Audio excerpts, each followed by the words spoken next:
If I started over with cycling, with all the knowledge I have now, here's exactly what I'd do to get as fast as possible, as quickly as possible. Okay, first of all, I wouldn't worry so much about equipment. Look, new equipment is fun. It motivates us to ride more, and it does make us faster, but not as much as you think it does. Wow, you guys are super fast. You must have a really nice bike. Is that something you guys hear as much as I hear that? I think it's kind of wild. Imagine you had a really delicious meal at a restaurant. You wouldn't tell the chef, that was a really good meal. You must have a really nice oven. That'd be super weird, right? That chef could make something delicious with leftovers and a microwave, and Taddy Bakachar could absolutely dominate me on a $400 Huffy. But don't get me wrong, a fancy new bike will make you faster, and the higher the level the athlete, the more impact it will have.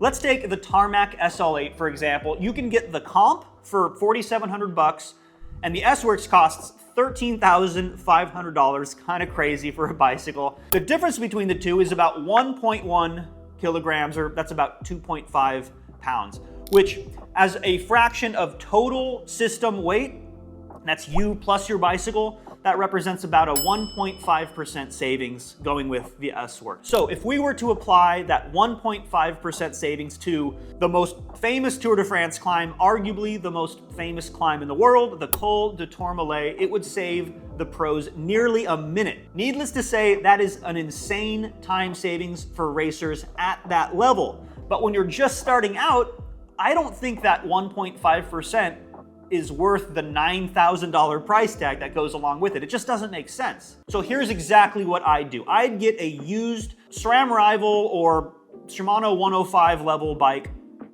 carbon if possible. It's the best material to make bikes out of after all, but aluminum is totally fine too. Check out this bike I started out on way back, 16 years ago, 17 years ago, I think it was 2009.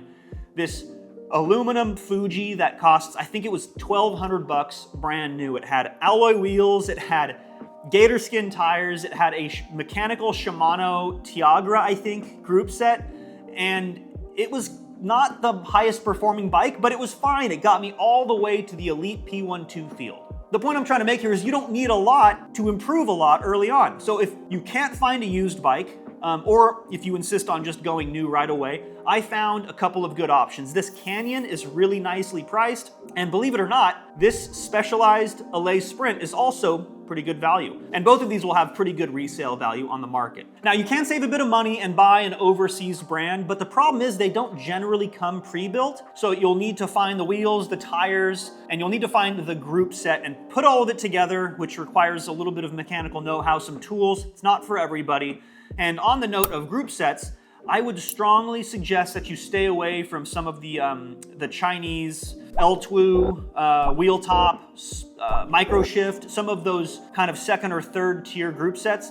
The value proposition right now on SRAM Rival, Shimano 105 is absolutely crazy. It's reliable, and I'd recommend you stick with one of those. Oh, and lastly, don't forget to budget for a power meter as well. I was really late to the game with power, and I regret it to this day. It is an absolute game changer for your training, and a single-sided one these days can be had for like $300. And on that note, there's no doubt about it, structured interval training is by far the fastest way to improve your power output. But here's my hot take. It's not just about power output. Early on, you are going to get the fastest, the quickest, by joining as many group rides, practice races, and races as possible. Even though you won't get as fit, as fast compared to structured interval work, you're going to get those super valuable pack riding skills, experience riding in the draft, experience cornering with others at speed, and let's not forget the primary objective here, which is winning races. You have to efficiently navigate a field to win races, period. I've seen people with all the fitness in the world struggle with pack riding skills. They get dropped 30 minutes into their first race because they don't have those pack riding skills, even though they're making like 100 more watts than everyone else. And that's how important drafting is. So focus on experience in a group, even if it's just a friend or two. That's all you have access to. That's better than nothing. Practice riding shoulder to shoulder, like touching every once in a while. Practice following in their draft as close as you possibly can, maybe even touching your front wheel with their rear wheel. Do bump drills over grass at lower speeds. You get the point. All of this stuff is going to help you tremendously when you're just starting out. And it's not just about the speed and performance either. Those skills and that experience will make you less of a hazard to both yourself and others. You're not gonna win races if you crash and injure yourself. So save the structured workouts for when you feel comfortable and when you feel confident riding in a pack, or when you have nobody else to ride with. Okay, this is a big one, obviously. You need to fuel your rides. It sounds like so obvious. I was an idiot when I first started off, and I was under-fueling my rides.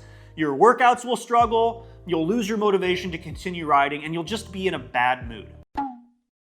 Okay, so here's exactly how to do it. I would strongly suggest taking in a minimum of 60 grams of carbs per hour. That's a bottle of mix per hour. It only goes up from there. If you're doing longer, higher intensity rides, you're gonna need to take in more carbs to perform your best. And a lot of people don't realize this, but you're gonna be burning way more calories than you take in, even at very low power outputs. Let's break this down. So 60 grams of carbs per hour is 240 calories, and that only requires about 61 watts of power to burn off once we account for things like our basal metabolic rate and cycling efficiency. So the point is, it's really hard to overconsume on the bike. We're gonna know right away. Our body's gonna tell us. We're gonna have GI distress if we overconsume carbs.